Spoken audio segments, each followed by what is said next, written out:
Depuis des temps immémoriaux, bien avant les villes, les routes et le vacarme incessant de la civilisation, le hurlement du loup résonne dans les vastes forêts, les vastes steppes et les montagnes enneigées d'Europe.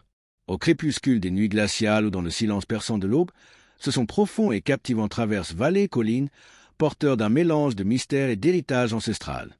Le loup gris, chien loulou, est plus qu'un prédateur au sommet de la chaîne alimentaire. C'est un symbole de force, de liberté et de ruse, une créature qui inspire à la fois admiration et crainte. Au fil des siècles, sa présence a suscité le respect de ceux qui l'ont connu, mais elle a aussi suscité la controverse chez ceux qui le considéraient comme une menace. C'est un animal capable de parcourir de grandes distances à la recherche de nourriture, de survivre dans des climats extrêmes et d'entretenir des relations sociales complexes. Il est également le protagoniste d'innombrables légendes, mythes et récits qui ont façonné notre vision du monde naturel. Notre voyage d'aujourd'hui sera long et immersif. Nous traverserons des forêts humides et denses, traverserons des champs enneigés et suivrons des sentiers presque effacés par le vent jusqu'à atteindre le cœur de la meute. À travers des images et des récits, nous plongerons dans le quotidien de ce magnifique carnivore et comprendrons son rôle dans le fragile équilibre écologique. Chaque pas nous plongera au cœur de la vie d'un animal qui, malgré la surveillance constante des humains, reste sauvage, indépendant et fidèle à ses instincts. Le loup gris est une sous-espèce du loup commun, largement répandue dans divers écosystèmes d'Europe. Il habite partout, des forêts boréales de pins et de sapins à la froide taïga, en passant par les vastes plaines ouvertes, la toundra et les chaînes de montagnes reculées où la présence humaine est minimale. Son pelage, adapté aux hivers rigoureux, varie du gris clair au presque noir, avec des nuances de blanc et de feu. Ce pelage épais le protège non seulement du froid, mais lui offre également un camouflage parfait, lui permettant de se déplacer discrètement dans la neige ou la végétation sèche. Ses oreilles dressées captent les sons à longue distance, et ses yeux jaunes perçants révèlent la nature alerte et calculatrice d'un chasseur né. Doté d'un corps musclé et d'une endurance impressionnante, un loup adulte peut parcourir jusqu'à 50 km en une seule nuit, pour chasser ou patrouiller son territoire. Malgré la croyance populaire qui dépeint souvent les loups comme des prédateurs solitaires, la réalité est tout autre. Les loups sont des animaux extrêmement sociaux. Ils vivent en groupes soudés appelés meutes, généralement constitués d'un couple reproducteur appelé mâle alpha et femelle alpha, et de leurs petits d'âge variés. Certaines meutes peuvent inclure des oncles, des tantes et même des loups ayant migré d'autres groupes, renforçant ainsi les liens sociaux. Chaque individu a un rôle spécifique et essentiel. Il y a les explorateurs, qui explorent de nouvelles zones, les chasseurs expérimentés, qui coordonnent les attaques, les gardiens, qui surveillent les petits et le territoire, et même les joueurs qui maintiennent la cohésion du groupe par des interactions ludiques.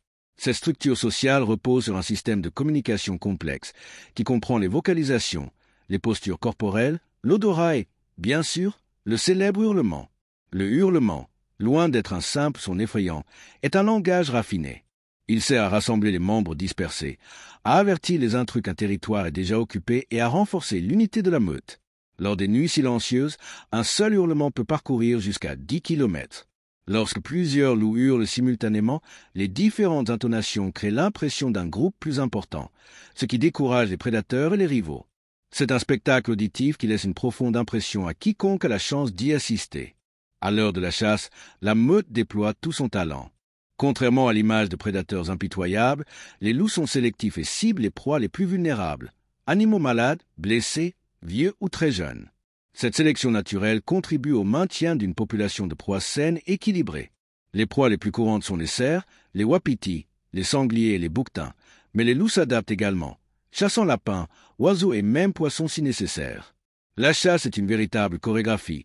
Elle commence par une approche silencieuse, puis une poursuite coordonnée, et enfin, une mise à mort rapide pour minimiser la souffrance et la dépense énergétique. Chaque loup connaît son rôle dans ce théâtre naturel, qu'il s'agisse de chasser la proie, de bloquer les voies de fuite ou de lancer l'attaque finale.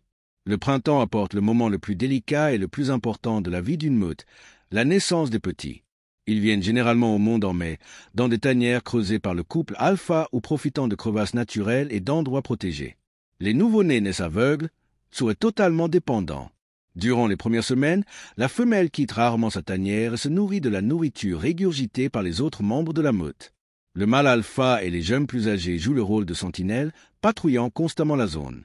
Progressivement, les petits commencent à explorer, d'abord timidement, puis avec plus d'audace. Les simulations de chasse aident à développer des compétences essentielles, et les observer.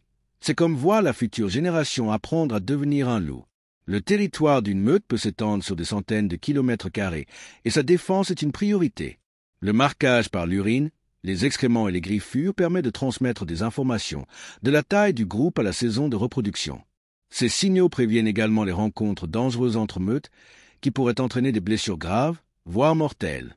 L'organisation spatiale et le respect de ses frontières naturelles démontrent que les loups ne sont pas seulement des chasseurs, mais aussi des gestionnaires efficaces de leurs ressources. Historiquement, le loup gris a subi l'une des plus grandes persécutions de la faune européenne. Du XVe siècle jusqu'au milieu du XXe siècle, des campagnes d'extermination ont décimé des populations entières.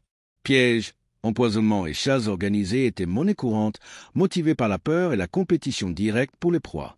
Dans de nombreux pays, les loups ont complètement disparu de vastes zones.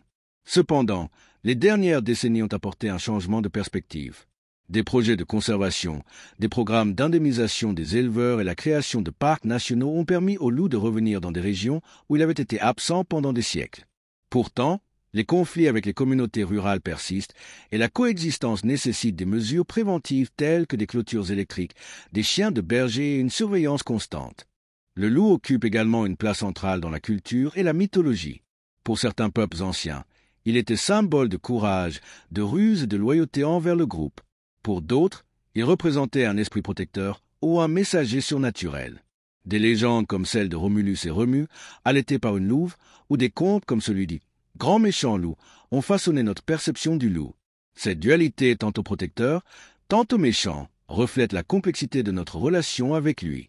Rencontrer un loup sauvage est une expérience qui laisse un souvenir impérissable.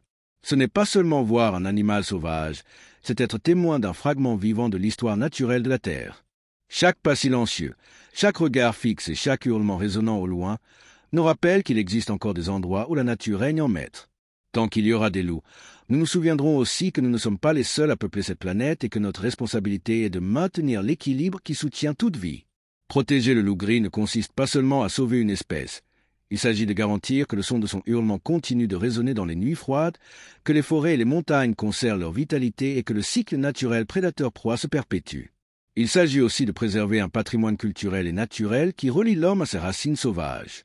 Tant que les hurlements résonneront dans les forêts, il y aura de l'espoir pour la faune sauvage et la certitude qu'il y a encore de la place pour l'esprit véritablement libre.